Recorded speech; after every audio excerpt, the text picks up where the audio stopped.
Assalamualaikum warahmatullahi wabarakatuh. Selamat datang di modul 2. Perkenalkan, nama saya Muhammad Najibuddin Jodiansyah dengan kode asisten NZH. Di sini saya akan menjelaskan modul 2 yang berjudul ADC dan DAC. Pertama, kita akan menjelaskan proses dari ADC itu sendiri. Jadi ADC adalah analog to digital converter, di mana ini adalah proses terjadinya perubahan sinyal analog menjadi sinyal digital. Proses ADC itu meliputi 3 poin. Yang pertama ada sampling, yang kedua ada kuantisasi, dan yang ketiga ada encoding. Jadi alurnya pertama masuk sinyal analog masuk, terus terjadi proses sampling. Di situ ada waktu sinyal diskrit, masuk ke proses kuantisasi, hasilnya adalah proses kuantisasi, dan di proses terakhir adalah encoding, di mana dari encoding itu sudah keluar hasil sinyal digitalnya. Nah, selanjutnya kita akan breakdown satu-satu dari 3 proses dari ADC. Yang pertama ada proses sampling. Pertama sinyal analog masuk, dan di sampling terjadi proses untuk mendapatkan sinyal diskrit dari analog. Selanjutnya hasilnya adalah waktu sinyal diskrit. Setelah waktu sinyal diskrit masuk ke proses kuantisasi. Proses kuantisasi proses di mana terjadinya konversi sinyal yang diambil dari hasil sampling menjadi sinyal kuantisasi. Biasanya berupa nilai dengan digit tertentu. Nah, dari kuantisasi kan hasilnya sinyal kuantisasi. Selanjutnya proses ketiga itu proses encoding, di mana di encoding adalah proses terakhir dari ADC, di mana terjadi representasi sinyal hasil kuantisasi menjadi sinyal digital. Nah, dari encoding sudah berupa hasil sinyal digital, berarti yang tadinya inputnya adalah sinyal analog, dari proses ADC keluar outputnya adalah sinyal digital. Selanjutnya ada DAC. DAC artinya digital analog converter, di mana dari artinya kita sudah tahu itu adalah proses berubahnya sinyal digital ke sinyal analog, atau bisa kita pahami ini adalah kebalikan dari ADC, di mana ADC adalah analog to digital converter dan DAC adalah digital analog converter. Pertama kita cari samplingnya dulu. Nah, ada soal di sini tuh XT 2 cos 4 VT. F-nya sama dengan 8 Hz. Pertama, cari berapa jumlah gelombangnya. Nah, rumus F itu sama dengan 2 VT. Berarti 4 VT sama dengan 2 VT. T sama dengan 4 V dibagi 2. V sama dengan 2. Berarti gelombangnya itu ada 2. Terus kalau misalkan gelombangnya udah dapat, berarti gelombangnya digambarkan, berarti 1, 2. Ada 2 gelombang. Nah, terus setelah itu baru cari nilai samplingnya. Nah, XT itu harus diubah dulu ke XN biar dapetin nilai samplingnya. XN itu tuh rumusnya 2 cos 4 V N per 8 jadi 2 cos 1 per 2 VN. N itu sama dengan V sama dengan F sama dengan 8. Berarti kita nyari titiknya itu sebanyak 8 kali, tapi mulainya itu dari 0 sampai titik 8. Pertama, cari nilai titik 0-nya, berarti dimasukin angkanya. 2 cos 1/2 V dikali 0 dapat 2. Nilai ke titik 1, 2 cos 1/2 V dikali 1 dapat 0.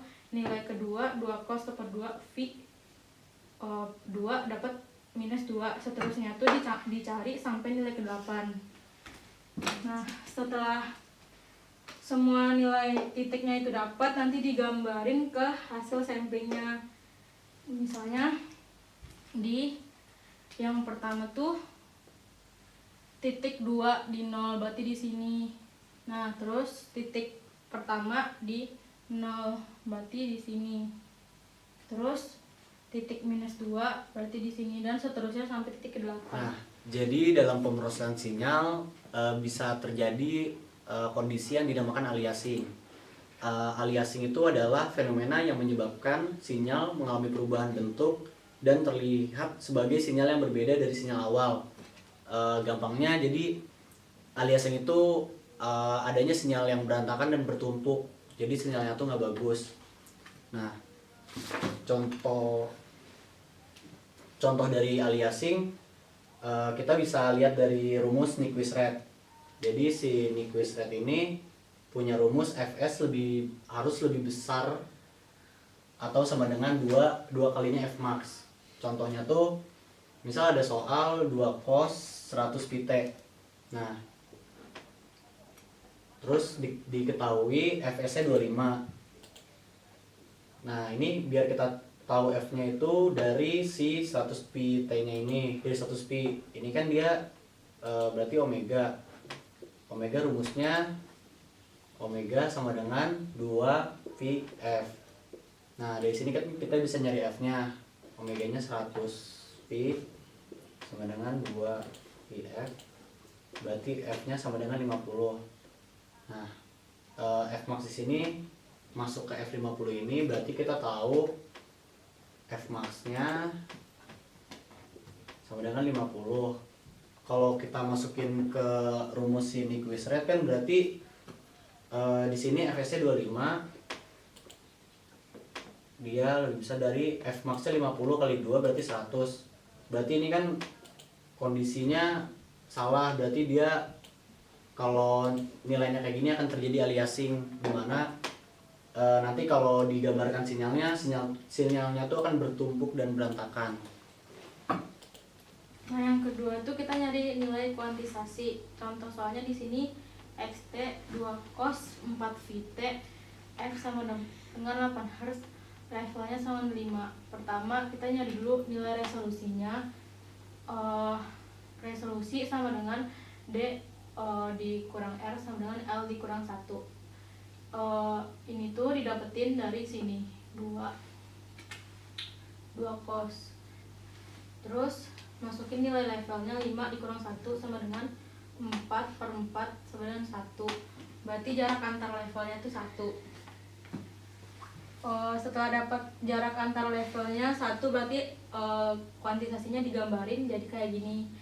Berarti jarak antar levelnya itu ada 1, kayak 2 turun ke 1, turun ke 0, terus turun ke 1, turun ke -2, terus naik ke -1, seterusnya. Pokoknya jarak antar levelnya itu 1. Nah, selanjutnya kita bakal lanjut ke proses perhitungan di encoding. Nah, buat di encoding ini kita bakal nentuin bit-bit seperti ini di grafik yang sudah kita buat sebelumnya dari hasil kuantisasi. Sebelumnya kita udah tahu dari resolusinya jarak antar level kita punya jarak 1. Selanjutnya di proses encoding kita nentuin si bit ini nih. Nah, di sini udah dituliskan ada 3 bit. Kenapa di sini ada 3 bit? Nah, cara menghitungnya tuh pakai rumus L kurang dari sama dengan 2 n bit. Nah, kita tahu jumlah bitnya tuh dari si n bit ini. Kita tulis saja L kan kita tahu L-nya tuh sama dengan 5. Berarti kita tulis 5 kurang dari 2n. Nah, 2 pangkat berapa yang hasilnya lebih besar dari sama dengan 5? Pastinya 2 pangkat 3. Karena 2 pangkat 2 kan 4. Kalau misalkan dia 2 pangkat 2 4, berarti tidak memenuhi syarat si rumus encoding ini. Nah, berarti 5 kurang dari sama dengan 2 3. Nah, 3 ini jadi kita tahu ada 3 bit di dalam encoding, proses encoding ini. Dan sebelumnya kan kita udah tulis encoding tuh di yang pertama 000, hasilnya 0, 1, 2, 3, 4 dan seterusnya jika nilainya banyak. Selanjutnya tulis hasil encoding dari si sinyal yang udah kita lakuin proses ADC sebelumnya.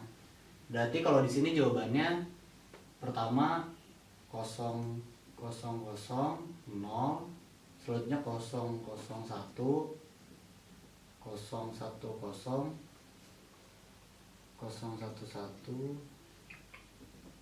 100 kok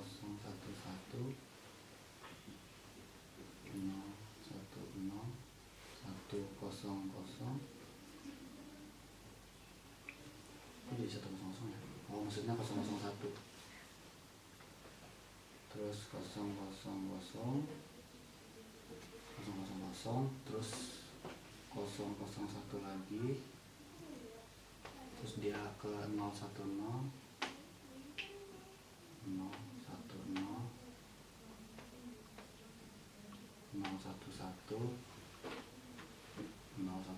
ke sini terus 010 ini kan ke sini terus terakhir di sini 100 terus terakhir di 011 biasanya nggak lurus ya, jadi kan harusnya ini di 100 di sini ini. Nah ini jadi si hasil dari encodingnya tuh berupa bentuk biner seperti ini, dan ini udah hasil encoding dari sinyal yang kita lakuin ADC tadi. Ya kita sudah masuk ke penghujung modul 2. Semoga bermanfaat dan dapat dimengerti prosesnya dari ADC dan DAC. Semoga dari materi yang dipelajari hari ini dapat diterapkan di kehidupan sehari-hari dan dapat bermanfaat. Billahi taufiq wal hidayah. Wassalamualaikum warahmatullahi wabarakatuh. Terima kasih.